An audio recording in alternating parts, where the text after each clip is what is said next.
H D. ಕುಮಾರಸ್ವಾಮಿಯವರಿಗೆ Zameer ಕರಿಯಾ ಪದ ಬಳಕೆಗೆ ಸಂಬಂಧಪಟ್ಟ ಹಾಗೆ ಜಮೀರ್ ಅಹಮದ್ ಖಾನ್ ಹೇಳಿಕೆಗೆ ಸಂಬಂಧಿಸಿ ಡಿಸಿಎಂ ಡಿಕೆ ಶಿವಕುಮಾರ್ ವಿರೋಧವನ್ನ ವ್ಯಕ್ತಪಡಿಸಿದ್ದಾರೆ.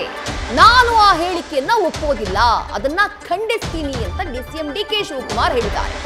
ಜಮೀರ್ ಕುಮಾರಸ್ವಾಮಿ ಏನು ಬೇಕಾದ್ರೂ ಕರೆದುಕೊಳ್ಳಿ, ಕರಿಯಾ ಅಂತಾನೂ ಹೇಳಿ, ಕೊಚ್ಚಿ ಅಂತಾನಾದ್ರೂ ಕರೀಲಿ, ಪಕ್ಷದ ಅಧ್ಯಕ್ಷನಾಗಿ ಹೇಳ್ತೀನಿ, ಜಮೀರ್ ಅಹಮದ್ ಖಾನ್ ಹೇಳಿದ್ದು ಸರಿಯಲ್ಲ ಅಂತ ಹೇಳಿ ತಮ್ಮದೇ ಪಕ್ಷದ ತಮ್ಮದೇ ಸರ್ಕಾರದ ಸಚಿವರ ಹೇಳಿಕೆಯನ್ನ ಖಂಡಿಸಿದ್ದಾರೆ ಡಿಸಿಎಂ ಡಿಕೆ ಶಿವಕುಮಾರ್.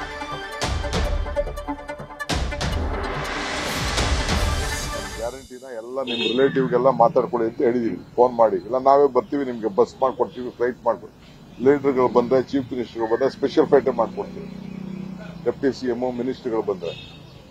ಸೊ ಆ ರೀತಿ ಇದೆ, ಭರವಸೆ ಇದೆ, ಬದಲಾವಣೆ ಹೇಳ್ತಾ ಇದ್ದಾರೆ. ಈಗ ಅವ್ರಿಗೆ ಗೊತ್ತಾಗಿದೆ ಬೆಲೆ ಏರಿಕೆ ಜಾಸ್ತಿ ಆಗಿದೆ ಅಂತ, ಅದಕ್ಕೆ ಅವರು 1500 ಕೊಡ್ತಾ ಇದ್ದಾರೆ. ನೆಕ್ಸ್ಟ್ ಬಂದ್ರೆ ನಾವು 2100 ಕೊಡ್ತೀವಿ ಅಂತ ಹೇಳಿದ್ದಾರೆ. ನಾವು 3000 ಕೊಡ್ತೀವಿ ಅಂತ ಹೇಳಿದ್ವಿ. ಯುವಕರಿಗೆ 4000, 25,000 ರೂಪಾಯಿ ಇನ್ಸೂರೆನ್ಸ್ ಕೊಡ್ತೀವಿ ಅಂತ ಹೇಳಿದ್ವಿ. ಹಿಂಗೆಲ್ಲ ಕೊಟ್ಟಿದೀವಿ. ವಾತಾವರಣ ಚೆನ್ನಾಗಿದೆ. 160 ಸೀಟು ಅಷ್ಟು ಬರ್ತದೆ ಅಂತ ನಮಗೆ ರಿಪೋರ್ಟ್ಸ್, ಇಂಟರ್ನಲ್ ರಿಪೋರ್ಟ್ಸ್ ಇದೆ. ಸೊ ನಮಗೆ ಗ್ಯಾರಂಟಿ ಇದೆ. ಚನ್ನಪಟ್ಟಣ ಚುನಾವಣಾ ಪ್ರಚಾರದ ಅಖಾಡದಲ್ಲಿ ಕೊನೆ ಕ್ಷಣದಲ್ಲಿ ಇನ್ನೇನು 2 ದಿನ ಇದೆ ಎಲೆಕ್ಷನ್ಗೆ ಅನ್ನುವಂತಹ ಸಂದರ್ಭದಲ್ಲಿ ಬಹಳ ಜೋಶ್ನಲ್ಲಿ ಮುಸ್ಲಿಂ ಮತದಾರರನ್ನ ಉದ್ದೇಶಿಸಿ ಮಾತನಾಡುವಂತಹ ಸಂದರ್ಭದಲ್ಲಿ ಸಚಿವ ಜಮೀರ್ ಅಹಮದ್ ಖಾನ್ ಎಚ್.ಡಿ. ಕುಮಾರಸ್ವಾಮಿಯವರಿಗೆ ಕರಿಯಾ ಅಂದ್ರೆ ಕಾಲಿಯಾ ಅನ್ನುವಂತಹ ಪದವನ್ನ ಬಳಕೆ ಮಾಡಿಬಿಟ್ಟಿದ್ರು. ಆ ಸಂದರ್ಭದಲ್ಲಿ ಎಚ್.ಡಿ.ಕೆ ಅದಕ್ಕೆ ರಿಯಾಕ್ಟ್ ಮಾಡಿರಲಿಲ್ಲ.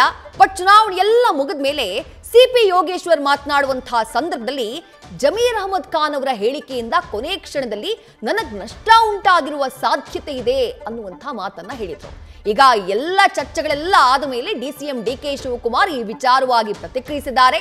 ತಮ್ಮ ಪಕ್ಷದ ನಾಯಕರು, ಅಲ್ಪಸಂಖ್ಯಾತ ಮುಖಂಡರು, ತಮ್ಮದೇ ಸರ್ಕಾರದ ಸಚಿವರು ಜಮೀರ್ ಅಹಮದ್ ಖಾನ್ ಅವರು ಕೊಟ್ಟಂತಹ ಹೇಳಿಕೆಯನ್ನ ಖಂಡಿಸಿದ್ದಾರೆ. ನಾನಿದನ್ನ ಒಪ್ಪೋದಿಲ್ಲ ಅಂತ ಹೇಳಿದ್ದಾರೆ ಕೆಪಿಸಿಸಿ ಅಧ್ಯಕ್ಷರೂ ಆಗಿರುವಂತಹ DCM DK Shivakumar. News first ನಿರ್ಭೀತಿಯಿಂದ ನಿಮ್ಮ ಪರವಾಗಿ.